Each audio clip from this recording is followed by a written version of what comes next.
ये आकाशवाणी है। कार्यक्रम स्पॉटलाइट में प्रस्तुत है राष्ट्रीय हरित हाइड्रोजन मिशन पर केंद्रीय नवीन और नवीकरणीय ऊर्जा राज्य मंत्री भगवंत खोबा के साथ आकाशवाणी संवाददाता कमल कुमार प्रजापति की विशेष बातचीत। श्रोताओं नमस्कार। आकाशवाणी समाचार की ओर से इस विशेष बातचीत में हम स्वागत करना चाहेंगे केंद्रीय नवीन और नवीकरणीय ऊर्जा राज्य मंत्री माननीय भगवंत खोबा जी का। माननीय मंत्री जी, आपका स्वागत है आकाशवाणी समाचार के इस विशेष कार्यक्रम में। नमस्कार मंत्री जी, आज हम आपके साथ ग्रीन हाइड्रोजन मिशन पर विस्तार से चर्चा करना चाहेंगे और सबसे पहले हम जानना चाहेंगे आपसे कि हाल ही में केंद्रीय कैबिनेट ने ग्रीन हाइड्रोजन मिशन को मंजूरी देते हुए इस मिशन के कार्यान्वयन के लिए 19,744 करोड़ रुपए की स्वीकृति दी है। तो भारत में ग्रीन हाइड्रोजन के रूप में ऊर्जा का एक व्यापक तंत्र विकसित हो सके, ऐसे में ये मिशन किस तरह से एक महत्वाकांक्षी मिशन है? भारत सरकार पिछले बजट के अंदर हाइड्रोजन मिशन की घोषणा की थी। उसी के अंतर्गत अभी कैबिनेट की स्वीकृति मिली है। तो 19,744 करोड़ भारत की एनर्जी इंडिपेंडेंसी, भारत की ऊर्जा की स्वावलंबन करने के लिए ये हाइड्रोजन मिशन के तहत देश के अंदर हाइड्रोजन की उत्पादन करने के लिए, उसी के साथ में हाइड्रोजन की डिमांड करने के लिए बहुत उपयोगी होगी, ताकि हाइड्रोजन स्टील क्षेत्र में हो, फर्टिलाइजर क्षेत्र में हो, शिपिंग क्षेत्र में हो और लॉन्ग हॉल मोबिलिटी क्षेत्र में हो, बहुत बड़ी मात्रा में उसका डिमांड भारत सरकार उस दिशा में क्रिएट करने का लक्ष्य रखा है। इसी के लिए भारत सरकार अभी 19,744 करोड़ की इस PLI स्कीम लेकर के 17,400 करोड़ की इलेक्ट्रोलाइजर क्षेत्र के अंदर उत्पादन करने का भारत सरकार उसको लाया गया है। तो निश्चित रूप में आज भारत सेल्फ इंडिपेंडेंस बनेगी और इसके साथ में एक्सपोर्ट करने के लिए भारत के सामर्थ्य में कोई कमी नहीं है। तो आने वाले दिनों में उसको एक्सपोर्ट भी हम लोग कर पाएंगे निश्चित रूप से। और 2021 15 अगस्त के अगर प्रधानमंत्री के संबोधन को हम याद करें तो उस अवसर पर प्रधानमंत्री ने नेशनल ग्रीन हाइड्रोजन मिशन की घोषणा की थी और कहा था कि भविष्य में क्लीन ट्रांजिशन जो होने वाला है पूरी दुनिया में, उसमें ये एक प्रेरणा बनकर सामने आएगा। तो इसी से जुड़ा मेरा ये प्रश्न है मंत्री जी कि 2047 तक भारत ने विकसित राष्ट्र बनने के साथ साथ ऊर्जा के मामले में आत्मनिर्भर देश होने का एक लक्ष्य रखा है और इस मामले में ग्रीन हाइड्रोजन मिशन की भारत को इंडिपेंडेंट एनर्जी वाले देश के रूप में क्या भूमिका रहने वाली है और भारत को दुनिया में ग्रीन हाइड्रोजन का एक ग्लोबल हब बनाने के लक्ष्य को ये मिशन कैसे पूरा करेगा?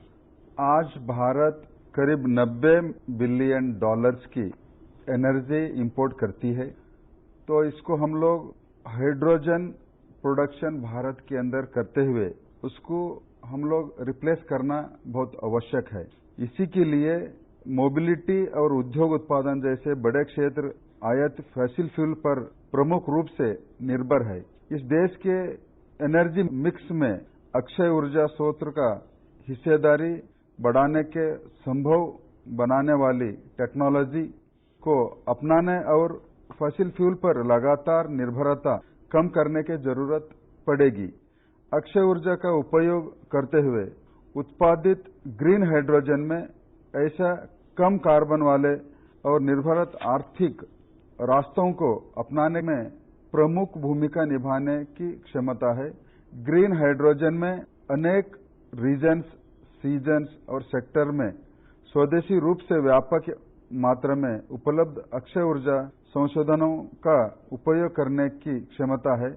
यही पेट्रोलियम रिफाइनिंग, खाद्य उत्पादन, स्टील उत्पादन आदि में फॉसिल ईंधन से प्राप्त फीडस्टॉक का सीधे तौर पर स्थान ले सकता है।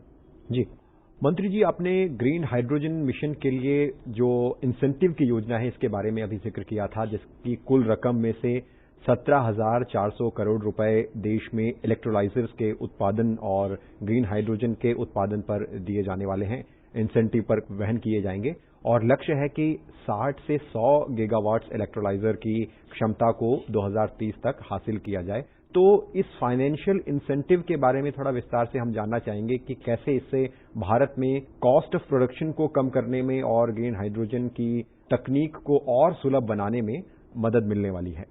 ग्रीन हाइड्रोजन मिशन की रणनीति में देश में ग्रीन हाइड्रोजन उद्योग की वैल्यू चेन बढ़ाने के लिए एक व्यापक इंसेंटिव प्रोग्राम शामिल होगा। मिशन के तहत कम लागत वाले ग्रीन हाइड्रोजन के उत्पादन और उससे जुड़े उपकरणों तथा टेक्नोलॉजी के स्वदेशी उत्पादन को बढ़ावा देने के लिए व्यापक तौर पर फाइनेंशियल इंसेंटिव और नॉन फाइनेंशियल उपायों का प्रस्ताव किया गया है। जैसे जैसे मिशन आगे बढ़ता जाएगा, बाजार और टेक्नोलॉजी विकास के आधार पर स्पेसिफिक इंसेंटिव स्कीम्स और प्रोग्राम्स शुरू किए जाएंगे।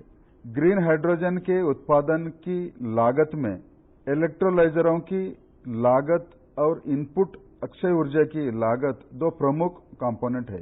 पूंजी की लागत आपूर्ति और जल का ट्रीटमेंट, स्टोरेज और वितरण, उचित डेरिवेटिव्स में हाइड्रोजन का रूपांतरण और समर्थकारी अवसंरचना की किसी खास अनुप्रयोग के लिए ग्रीन हाइड्रोजन की अंतिम वितरण लागत में प्रमुख भूमिका निभाएंगे। यह मिशन इन सभी पहलुओं में लागत में कमी को संभव बनाने के लिए आवश्यक कदम उठाएगा। शुरुआती चरण में इलेक्ट्रोलाइजरों के स्वदेशी निर्माण के लिए सहायता और ग्रीन हाइड्रोजन का उत्पादन करने के दो विशिष्ट वित्तीय प्रोविजन तंत्रों का प्रस्ताव किया गया है। मिशन के तहत भारत में बहुत ही कम लागत पर इलेक्ट्रोलाइजर का निर्माण सुनिश्चित करने के लिए स्वदेशी निर्माण को बढ़ावा देने का प्रस्ताव किया गया है। इससे अंतर्राष्ट्रीय बाजारों में made in India green hydrogen का प्रतिस्पर्धा भी संभव होगा। परियोजनाओं के निर्माण में आवश्यक पूंजी की लागत में कमी लाकर ग्रीन हाइड्रोजन की लागत प्रतिस्पर्धा को आगे बढ़ाने के लिए ग्रीन हाइड्रोजन, अमोनिया के लिए डॉलर मूल्य वर्ग की बोलियों के लिए तंत्रों की संभावनाओं के तलाश की जाएगी। निश्चित रूप से मंत्री जी, इस मिशन के माध्यम से इस दशक में करीब 6 लाख रोजगार पैदा करने का एक लक्ष्य रखा गया है और करीब 8 लाख करोड़ रुपए के निवेश आने का एक अनुमान जताया गया है।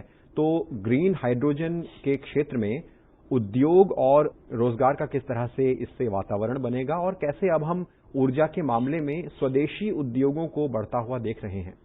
यह मिशन देश में औद्योगिक मोबिलिटी और ऊर्जा क्षेत्र को कार्बन मुक्त बनाते हुए आयातित फॉसिल फ्यूल पर निर्भरता को कमी कर सकती है, पूर्ण रूप से स्वदेशी उत्पादन क्षमताओं का विकास कर सकते हैं, समस्त वैल्यू चेन में रोजगार के अवसर का निर्माण करते हुए और बेहतरीन टेक्नोलॉजी का विकास करते हुए तथा इनोवेशन इकोसिस्टम के द्वारा अर्थव्यवस्था को व्यापक रूप से लाभ पहुंचाएगा।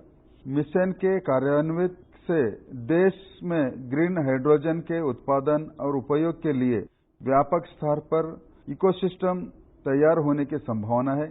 भारत की ग्रीन हाइड्रोजन क्षमता लगभग 125 गीगावाट की अक्षय ऊर्जा क्षमता वृद्धि के साथ कम से कम 5 मिलियन मेट्रिक टन प्रति वर्ष तक पहुंचने की संभावना है। निर्यात बाजारों और अंतर्राष्ट्रीय भागीदारों बढ़ाने से उत्पादन क्षमता 10 मिलियन मेट्रिक टन तक पहुंच सकती है। ग्रीन हाइड्रोजन के लिए इकोसिस्टम से भारी मात्रा में निवेश और रोजगार का सृजन होगा और इससे ऊर्जा आयतों के लिए खर्च होने वाली बड़ी मात्रा की धनराशि में बचत होगी। वर्ष 2030 तक लक्षित उत्पादन क्षमता से कुल निवेशों में 8 लाख करोड़ रुपया और 6 लाख से अधिक रोजगार पैदा करने की संभावना है।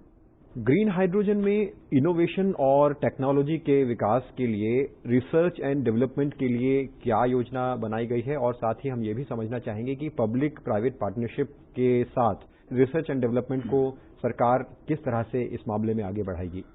प्रस्तावित मिशन का एक प्रमुख हिस्सा देश में ग्रीन हाइड्रोजन के लिए एक अनुकूल रिसर्च और इनोवेशन इकोसिस्टम की स्थापना कर सकती है। पब्लिक प्राइवेट भागीदारी फ्रेमवर्क के जरिए लक्ष्य आधारित अनुसंधान परियोजनाओं शुरुआत करने का प्रस्ताव किया गया है। इसका लक्ष्य हाइड्रोजन उत्पादन, स्टोरेज, परिवहन और विभिन्न अनुप्रयोगों में उपयोग सहित वैल्यू चेन के प्रमुख हिस्सों में भारत में अत्याधुनिक टेक्नोलॉजी विकास लाना है। रिसर्च कार्यों को मार्गदर्शन देने के लिए एक व्यापक रोडमैप तैयार किया जाएगा। मंत्री जी, इस मिशन में देश भर में ग्रीन हाइड्रोजन हब्स बनाने की एक योजना है। इसका क्या मकसद है, इसे आप विस्तार से हमारे श्रोताओं को समझाएं। यह मिशन ग्रीन हाइड्रोजन हब्स के रूप में हाइड्रोजन के उपयोग और व्यापक स्तर पर उत्पादन में सहयोग करने के लिए क्षेत्रों की पहचान करेगा और इसका विकास करेगा। मिशन के तहत ऐसे हब्स के लिए ट्रंक इंफ्रास्ट्रक्चर के विकास के लिए सहयोग किया जाएगा। संशोधनों के पूलिंग की अनुमति देने और लक्ष्य की प्राप्ति के लिए हब्स में परियोजनाओं के विकास की योजना समेकित तरीके से तैयार की जाएगी। शुरुआती चरण में ऐसी कम से कम 2 ग्रीन हाइड्रोजन हब्स तैयार करने की योजना है। ऐसे हब्स के लिए संभावित स्थल ऐसे क्षेत्रों में होंगे जिनके आसपास रिफाइनरी, खाद्य उत्पादन यंत्रों के क्लस्टर होंगे।